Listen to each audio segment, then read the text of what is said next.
Olá, muito boa tarde a todos, todas e todos. A gente está aqui na nossa sétima aula do curso de Identidade Negra e Educação Familiar, do ProIniciar, em colaboração, é um trabalho colaborativo aqui com a UERJ, nesse curso tão importante de empoderamento e informação a respeito da afrocentricidade. E a gente está falando sobre o Kwanzaa, que é uma celebração ancestral africana que visa, né, esse resgate simbólico, né, esse resgate ancestral de valores da cultura africana.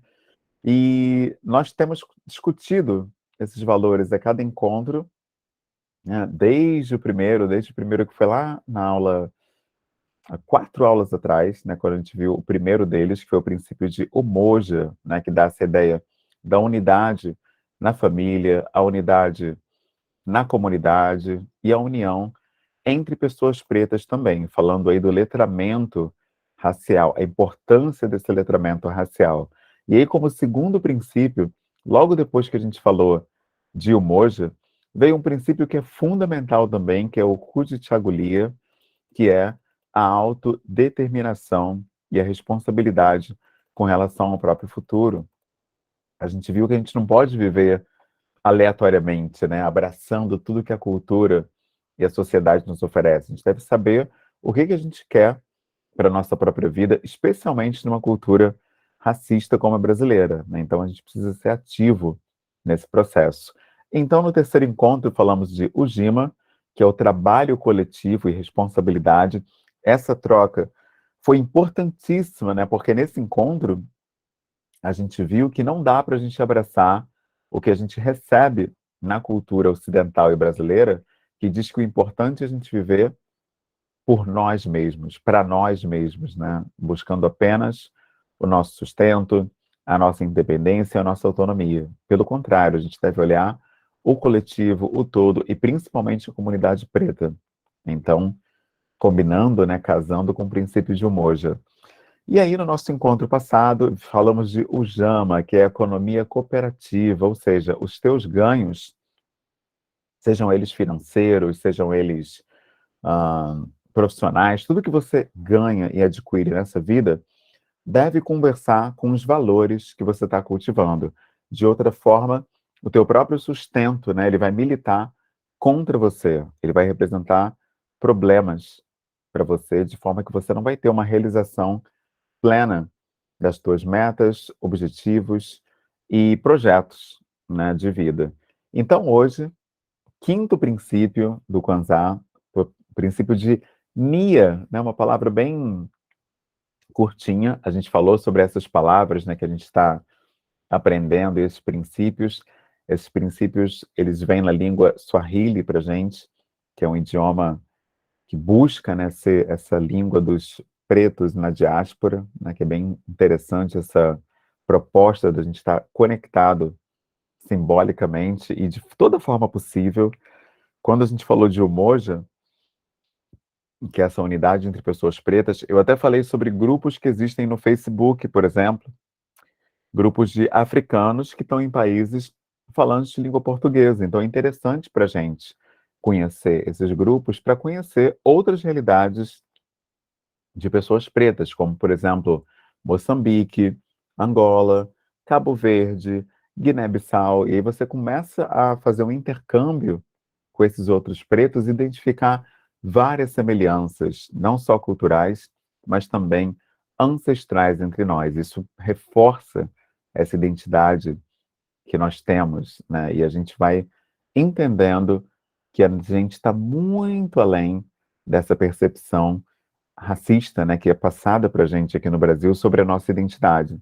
Tem professores que chegam a afirmar que a nossa identidade começa com a escravização do povo preto, né? Isso é altamente limitante, equivocado, né? Então a gente precisa fazer esse resgate simbólico, né, para que a gente possa ter uma percepção mais amorosa, até mesmo, né, eu diria, de nós mesmos. Então, Nia quer dizer propósito. E aí, lendo aqui desse link, o último link que eu compartilhei, diz o seguinte, ó: o objetivo de trabalho em grupo para construir a comunidade e expandir a cultura africana. Esse ponto é fundamental, O objetivo é expandir a cultura africana. Por que isso? Quando a gente vê os valores que a gente recebe na cultura brasileira, por exemplo, na nossa educação e sociedade, a gente percebe que os princípios, eles são muito voltados para a individualidade, para o indivíduo. Por exemplo, a educação. Educação para cidadania. A gente estuda para ter um bom emprego, para ser um bom cidadão. O que é um bom cidadão? Uma pessoa que paga os seus impostos, né? Essa ideia de que você está vivendo unicamente para servir ao Estado, mas aí você e o teu povo, né, essa identidade, ela vai ficando meio que de lado, porque você é visto apenas como uma engrenagem numa máquina, numa estrutura. Mas as pessoas se perdem nesse processo. Tem até um filme, e olha que esse filme é branco, hein? As próprias pessoas brancas, elas percebem isso. Um filme antigo do Charles Chaplin, em que ele trabalha numa fábrica, né, e ele fica ali com aquela máquina, né, trabalhando, e aí chega um momento que ele, de tanto fazer aquele movimento repetitivo, ele sai fazendo a mesma coisa, ele sai da máquina e continua ali, porque você fica robotizado nesse trabalho mecânico, você perde a sua essência, a sua autonomia, a sua alma, né? Você acaba ficando uma pessoa que só reproduz em série movimentos. Então, quando a gente fala aqui de resgatar e expandir a cultura africana, não se trata apenas de fazer aquilo para que você foi contratado, por exemplo, mas se fala de qual é o alvo, qual é o foco que você vai ter para a comunidade. E aqui, comunidade não é só pessoas pretas, mas a sua família, seus colegas de trabalho. Aula passada falamos dos colegas de classe na faculdade, por exemplo. Isso é também comunidade. Ou seja, os nossos esforços, eles devem redundar em alcance, em conquistas para a coletividade na qual a gente está inserido. E foi por isso que eu botei aquele currículo lá no link, né? É, no ProIniciar. Porque naquele currículo, o que que eu coloco ali? Eu coloco formas que eu encontrei na minha vida de servir à coletividade. Ou seja, se eu fosse me guiar pela nossa cultura ocidental e brasileira, a minha preocupação seria ganhar bem, ter um bom emprego e resolver meus problemas, ter uma boa vida, uma vida confortável. É isso que passam pra gente. Aí hoje eu seria uma pessoa que ia estar aí curtindo, fazendo selfie, né, com iPhone na internet e tal. Ou seja, eu entendi que eu já cheguei e não preciso de mais nada, não tem mais nada a ver com ninguém, eu estou descolado do todo. Mas na ancestralidade africana, a ideia é como eu posso colaborar para que outras pessoas acessem o que eu estou acessando, sejam mais do que eu estou sendo e se permitam ter mais até do que eu tenho. Essa é a ideia, né? Então, olhando por esse ângulo, vendo por essa perspectiva, eu entendi. Se eu sou um educador, eu preciso acessar a comunidade preta e dar acesso a ela aquilo que eu conquistei. No meu caso, foi o inglês, por exemplo, né? Eu fiz cursinho caro, né? Um dos melhores cursos aqui do Rio, com sacrifício que a família pagou. Me formei, o que que eu faço?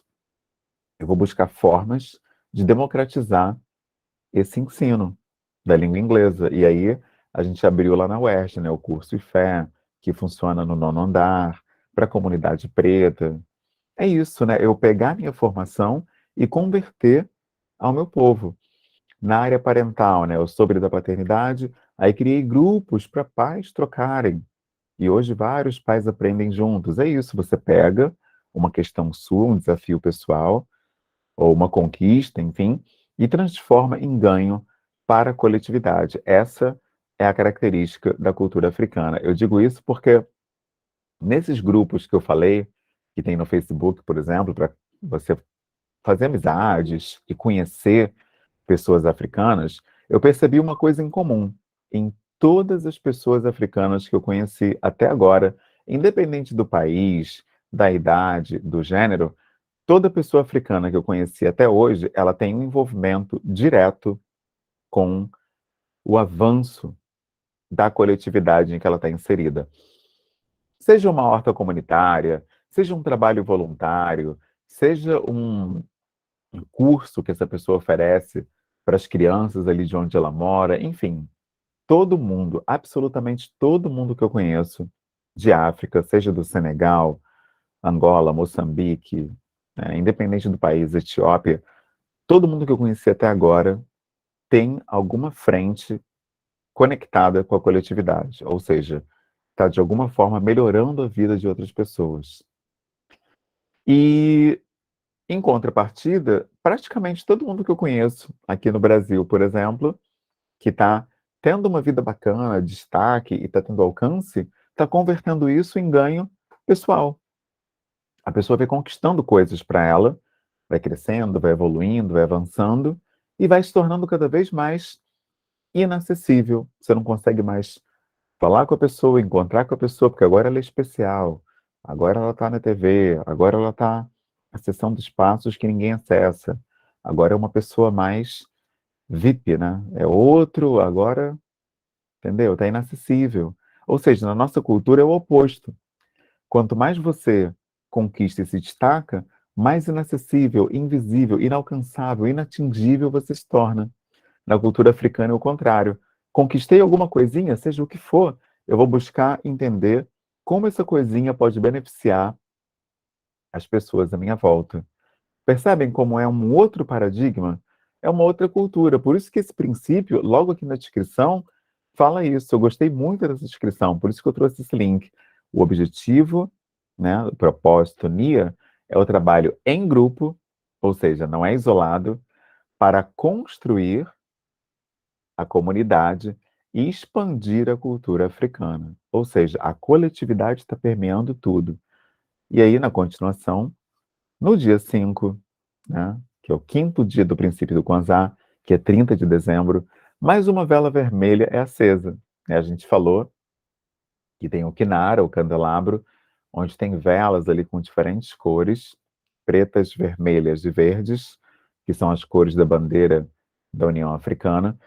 E depois dessa tradicional pergunta, Rabarigane, né, qual é a novidade? As pessoas respondem, Nia, propósito. E aí a gente discute esse princípio, que é justamente o que a gente está fazendo aqui agora. De certa forma, nesse exato momento, nós estamos celebrando o Kwanzaa aqui, porque a gente está falando sobre propósito a partir de um princípio africano ou afrocentrado. Então a gente fala sobre o objetivo do trabalho coletivo da comunidade e o propósito de propagar essa cultura africana, esses valores africanos.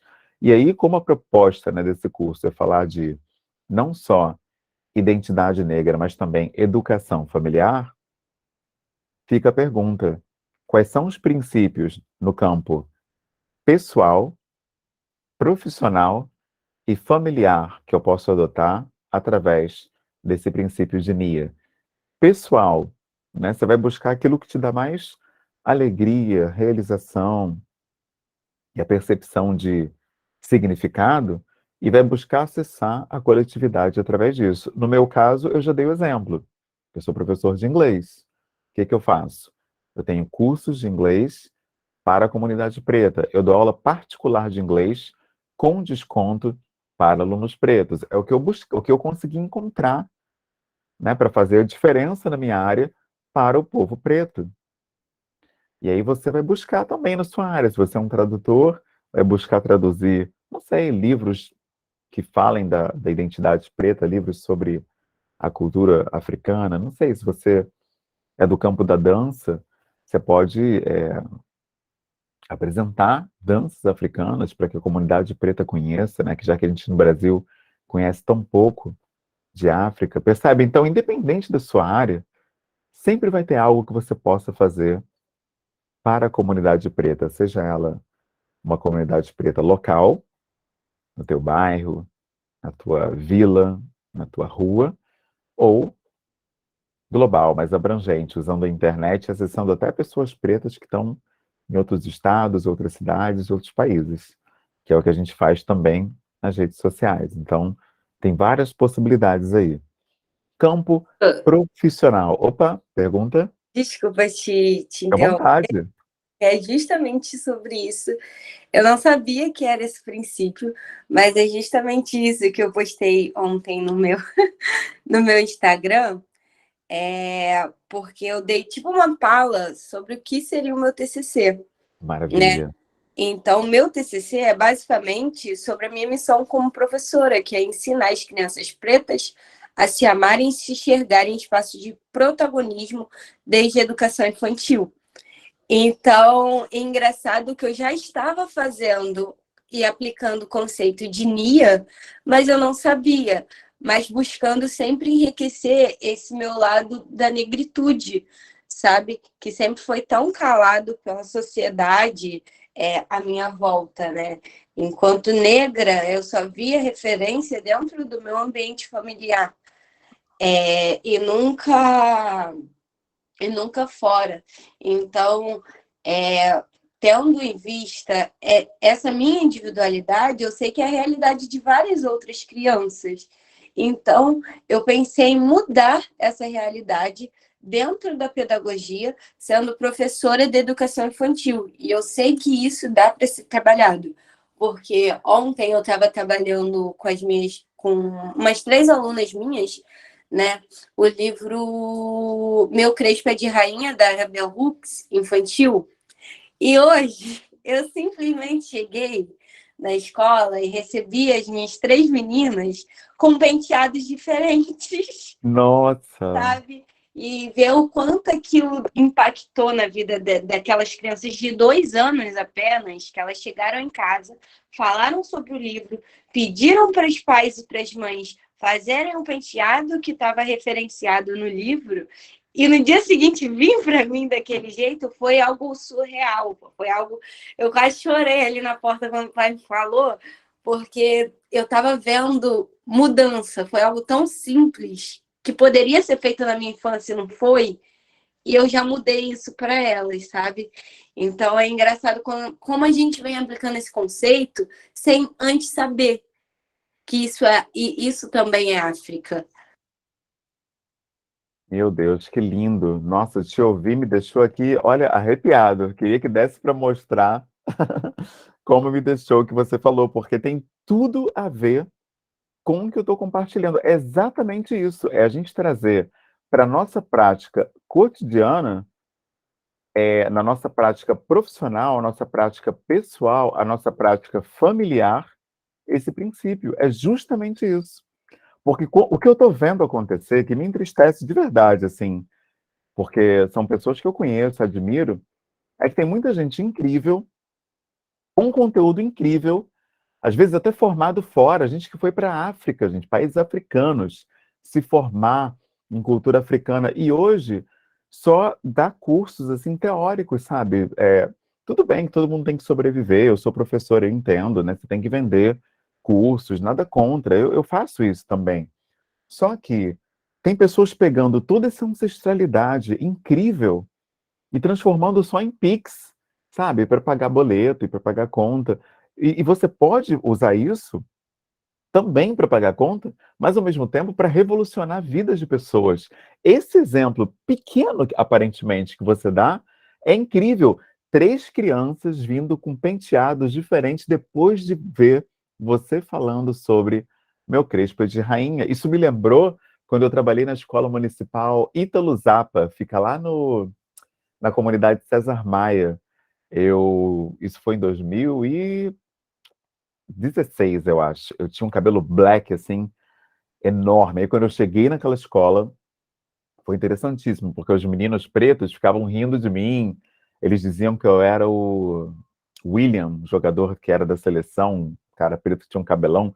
Ficavam rindo, fazendo piada. Mas aí, com o tempo, eles foram. Foi bem aquela historinha da raposa e as uvas, né? Como você não tem como adotar aquela prática, como você se sente ainda desafiado e acha que não vai ter essa coragem mesmo, né, de assumir quem você é e bancar, aí eles iam lá e ficavam me zoando. Resultado, em 3 meses naquela escola, já tinha aluno trançado, tinha aluno com black, tinha aluno, sabe, assumindo os mais diversos estilos de cabelo a partir desse exemplo, né, que eu levei para a escola, porque o que tinha antes era todo mundo raspadinho, máquina 2, as meninas com tudo preso, né? Lá atrás ainda não tinha esse orgulho todo que você vê hoje, né? Isso é uma coisa que ainda vem sendo conquistado pelo povo preto, principalmente através de artistas incríveis, né, como a Isa, né, a Ludmilla, são mulheres que dão uma representatividade incrível. Tem atores também pretos, né, que também, o próprio jogador que eu dei o exemplo aqui, o William, é uma inspiração para muitos meninos assumirem o seu black. Então é importante e potente esse exemplo. E nós, como educadores, precisamos fazer isso. Pegando uma carona no exemplo da Yasmin, eu vou falar do que eu fiz, né, no dia 26 de julho, na escola. 26 de julho foi o dia dos avós. Eu poderia simplesmente pegar uma figura de uma vovó e dar para os meus alunos pequenos colorirem ou desenharem a vovó deles e estava ótimo. Aproveitei que na ancestralidade africana o idoso é uma referência, o griot, e falei sobre isso em sala de aula. Que a gente aqui, às vezes, muitas vezes, a gente acaba desvalorizando os idosos, a vovó, porque ela não sabe mexer no TikTok, não entende nada de smartphone, a gente acha que ela é inferior. Mas na ancestralidade africana, as pessoas se sentam ao redor do idoso para aprender a lidar com os desafios que encontram, né? Então, essa referência, e a gente começou a compartilhar sobre as histórias que os nossos avós contam. Enfim, chegou um momento que a sala já estava toda ali envolvida com as histórias, né, de suas avós, seus avós, e foi um momento muito especial que a gente teve, a partir de uma data que nem é lembrada no Brasil direito, né, que é o Dia dos Avós, dia 26 de julho. Então, a gente pode pegar esses momentos e transformar em letramento racial. Isso é NIA. É você pegar uma coisa aparentemente aleatória e conectar lá com a África. E eu trouxe esse exemplo agora porque ele não se perdeu. Ele pode ser resgatado porque hoje a gente está em agosto. O dia, né, a gente está em agosto ainda. E daqui a pouquinho, em outubro, 1º de outubro, é dia do idoso. Olha aí. Dia do Idoso está vindo aí. É mais uma oportunidade que a gente tem de falar em letramento racial a partir da valorização do idoso que você observa nos mais diversos povos ancestrais africanos. E a gente pode pegar contos africanos que envolvem a figura do idoso.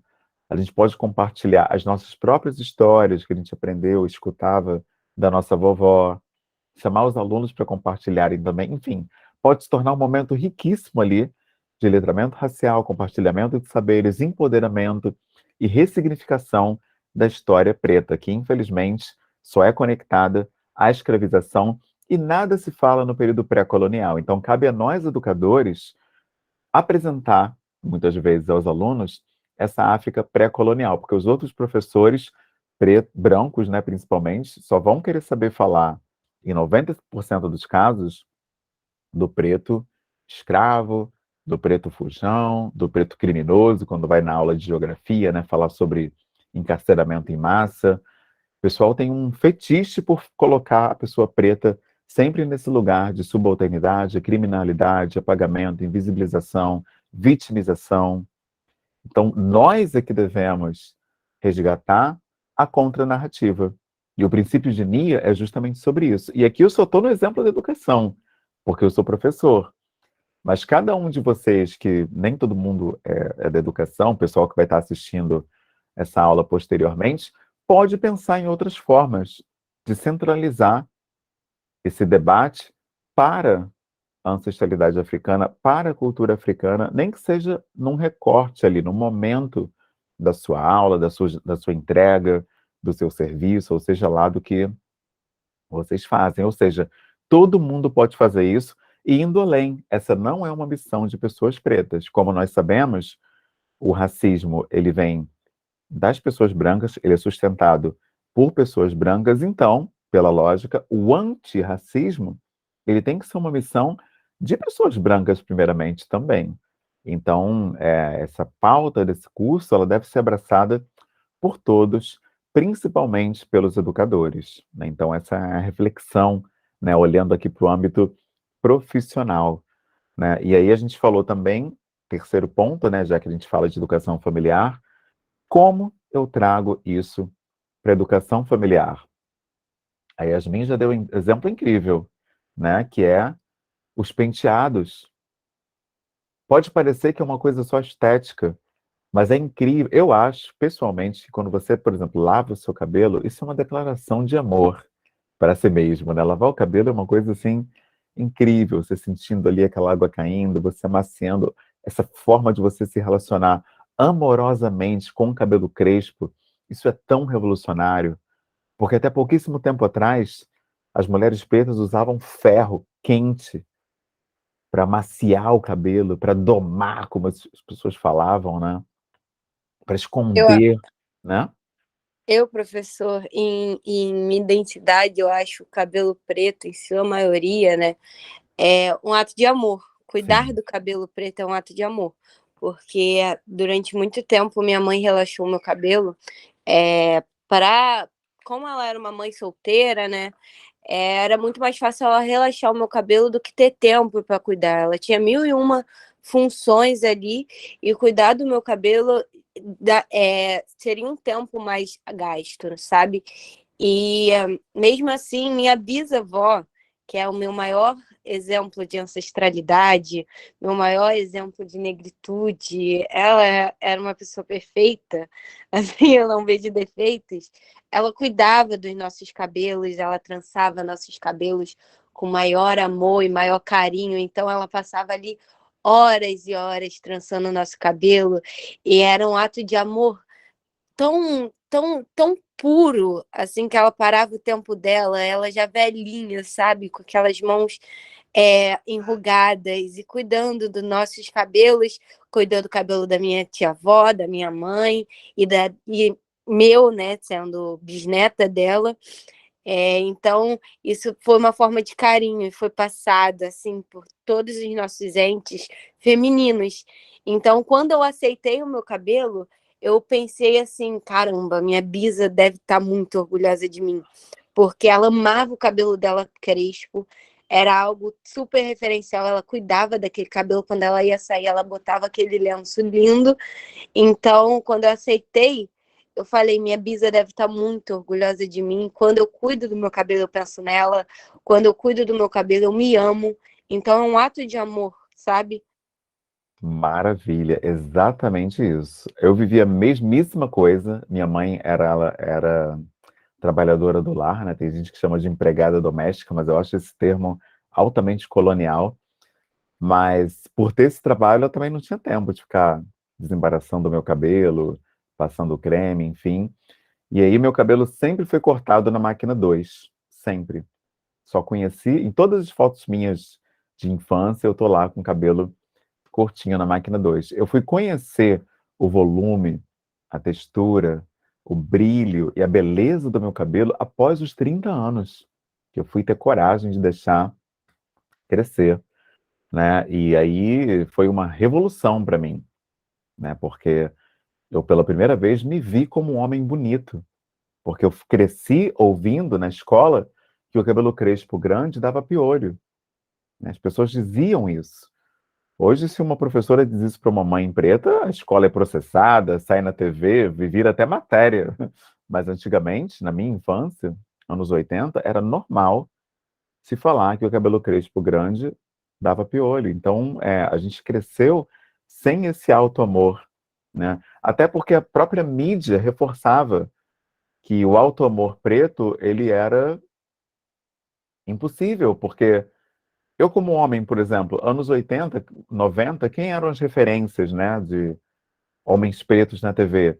Era o Mussum, que era um homem bêbado, um péssimo marido. As piadas, né, que o Mussum contava nos Trapalhões sempre envolviam ele chegando, trocando os pés em casa, bêbado, mal, né?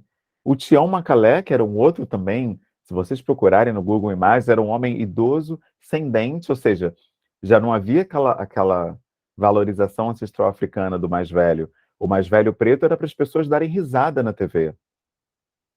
Ou seja, a gente era piada. Aí você pensa, tudo bem, mas você está falando do homem adulto, você está falando do idoso, fala de criança. Tudo bem, eu falo. Cirilo, na novela Carrossel. Ele vivia atrás da Maria Joaquina, idolatrando aquela menina e ela cagando para ele, humilhando ele. ele fazia cartinha, ela rasgava tudo, ele ficava triste. E aí, qual foi o meu apelido na escola, na época dessa novela Carrossel? Todo mundo esqueceu meu nome, ninguém sabia que meu nome era Humberto. Eu virei o Cirilo durante anos. Então, essa é a história da criança preta nesse modelo eurocêntrico. Ela fica invisível. Hoje você começa a ter muita mudança, né, através desses artistas que eu estava falando, Isa, né, você tem Ludmilla, você tem histórias como Meu Crespo é de Rainha, Bell Hooks tem livros também. E aí você começa a ter ferramentas, né, para devolver para as crianças esse orgulho de pertencer à ancestralidade africana. Por isso que Nia é tão fundamental. Eu conheço, né, trabalho junto, inclusive, com educadores pretos que nem passa pela cabeça essa abordagem racial com intencionalidade, que isso é importante, porque sem intencionalidade, você só vai falar nessa questão dia 20 de novembro, ou no dia de Zumbi, e mesmo assim, super en passant. As crianças pintam uma coisinha, já falou e está pronto. Não existe um projeto, não existe uma proposta, não existe um entrelaçamento com um projeto político-pedagógico. Não tem uma intencionalidade ali de exaltar a autoestima da criança preta. Então, essa é a diferença. Quando você tem uma proposta de letramento racial, ela tem início, meio e fim, ela tem proposição, ela tem intenção, ela tem um alvo e ela tem um resultado. Você está querendo conquistar algo, você está querendo alcançar alguma coisa através dessa atividade, dessa proposta, dessa entrega, dessa reflexão, seja do que for. Ou seja, uma outra proposta, né? E aí, quando a gente fala de educação familiar com relação à NIA, é isso também. Em casa, com os meus filhos, eu preciso trazer isso para a prática. O Apolo, volta e meia a gente deixa o Black dele pegar um volume para ele conhecer a beleza do cabelo dele, conhecer a textura do cabelo dele. Ele não pode ser uma criança como várias crianças no Brasil que nunca viram o próprio cabelo grande, porque os pais vão lá e tiram, porque a sociedade tem um discurso em torno do cabelo crespo. E aí, estou falando da infância, mas na vida adulta também, no amor. Como é que é esse amor preto? Como é que são as nossas relações? Já falamos um pouco sobre isso em outros encontros. Bell Hooks fala muito sobre esse assunto. O que a escravização fez com a gente? Ela causou uma ruptura de laços. Então, até hoje, relacionamentos entre pessoas pretas são duros, secos, né? Aquele afeto, aquela doçura, muitas vezes não está presente porque a gente não é socializado para amar e nem para ser amado.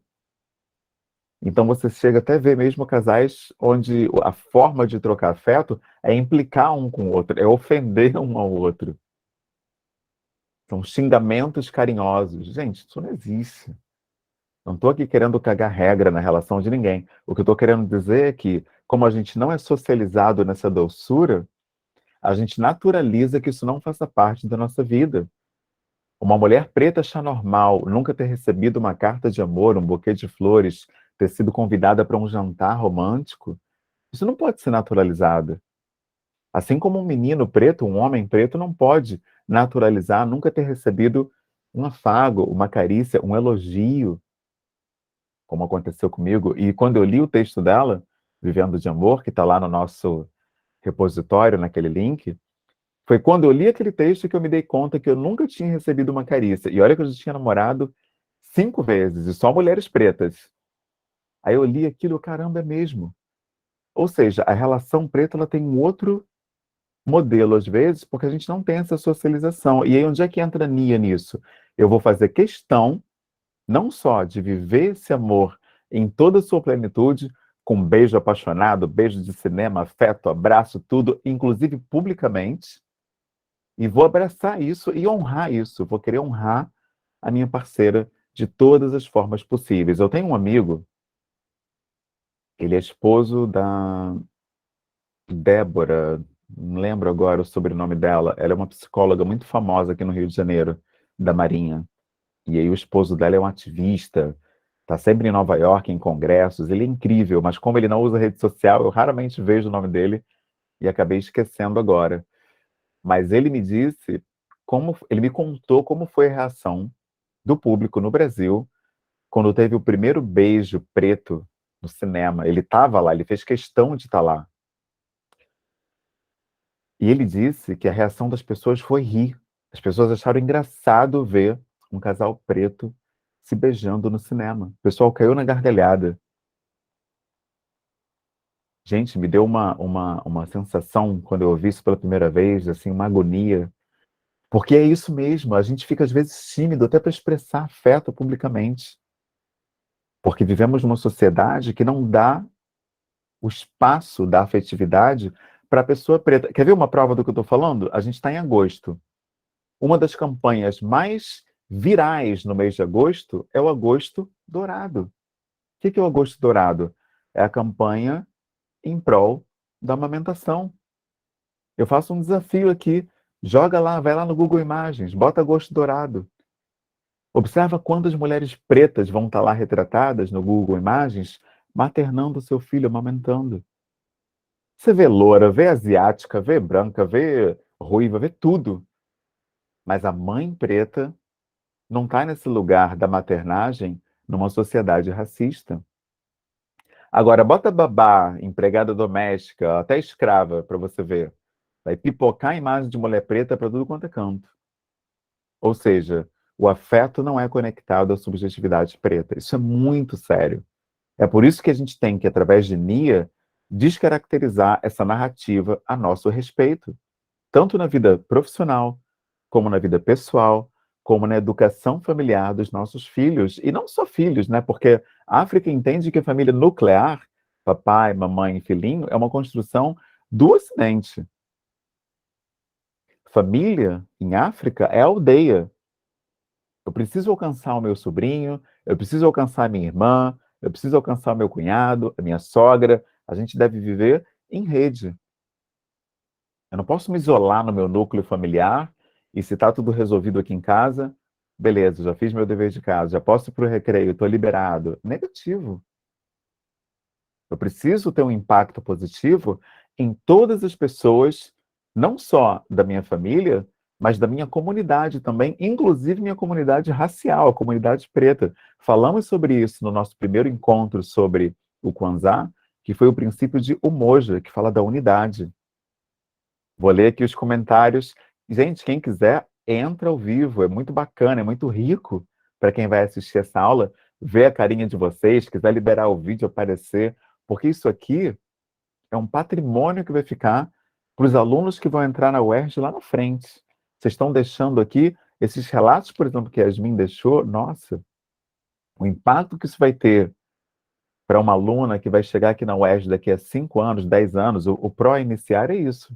É para receber essa comunidade preta que está chegando por cotas também, e vocês estão fazendo um trabalho revolucionário com cada contribuição, por menor que pareça para vocês, através dessa aula, porque isso vai encher de autoestima, de orgulho, de pertencimento, aquela pessoa preta tímida que está acabando de acessar o ambiente universitário, nem sabe se esse lugar é para ela.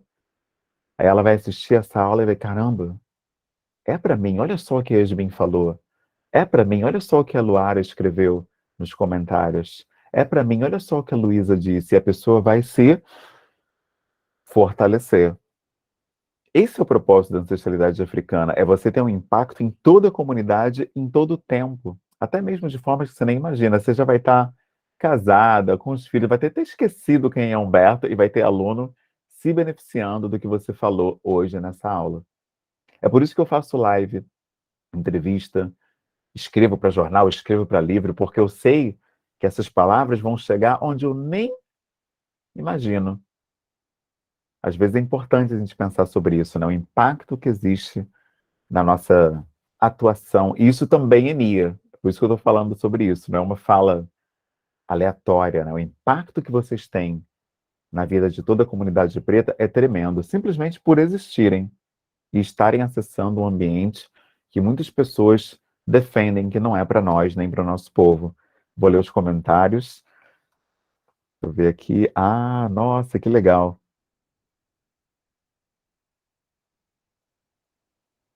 Ah, maravilha. a questão da troca de afetos entre negros poderia ser encarado como uma sequela do processo da escravização do povo preto. Exatamente, Bell Hooks fala sobre isso no Vivendo de Amor. Temos uma rede social enraizada no sofrer, na dureza, no esconder dos nossos sentimentos e desejos perante a sociedade. Exatamente isso. Teve uma pesquisa até de fora, nem era coisa do Brasil, de um jornal de psicologia chamado USA Today, Estados Unidos hoje. E eles concluíram que o Instagram é a rede social mais tóxica, né? Justamente por isso. Porque ele exibe modelos que muitas vezes não são acessados pelo povo preto, né? E aí a pessoa, de tanto ver aqueles modelos que estão fora da realidade dela, muitas vezes ela vai sucumbindo, né? Então a gente precisa buscar uma contranarrativa. E é sobre isso que o princípio de Nia fala. Porque se a gente não é ativo nesse processo, a gente só vai sendo bombardeado de símbolos e signos que nos diminuem, nos invisibilizam e não nos incluem de forma alguma, né? Então, é muito importante nessa reflexão que você traz, porque ela mostra como é central para a gente passar a adotar um protagonismo na nossa própria vida, senão a gente fica sendo bombardeado de exemplos e modelos pensados na branquitude e para a branquitude que nunca vão ser aplicados na nossa própria realidade.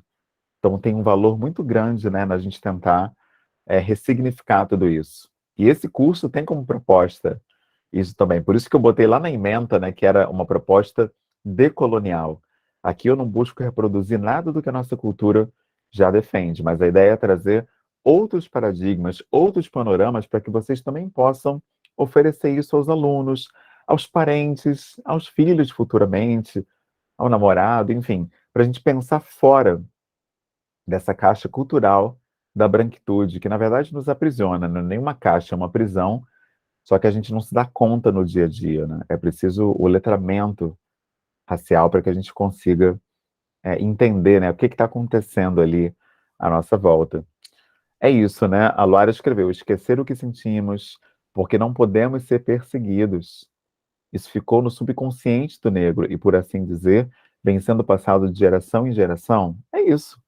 O negro precisa ser duro e forte, nunca expressar emoções. O Vivendo de Amor fala disso, né? Não sei se vocês lembram quando a mãe fala: como assim eu não te amo? Eu te dou comida, eu te dou roupa.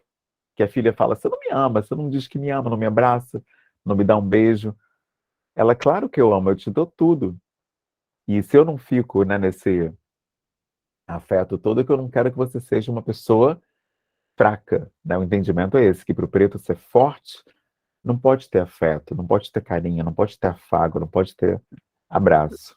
Mas, professor, é engraçado como os brancos vêm escrevendo a nossa própria história o tempo todo. Por exemplo, nas mídias, é, quando para servir um branco, por exemplo, essa questão da construção sempre recorrente da ama de leite, é, entre aspas, empregada doméstica, é carinhosa, é amável, é isso, é a representação de mãe preta, totalmente amável, que fala sobre amor, que acolhe, sendo que quando a gente passa para um preto conquistando algo, o preto não pode ter carinho.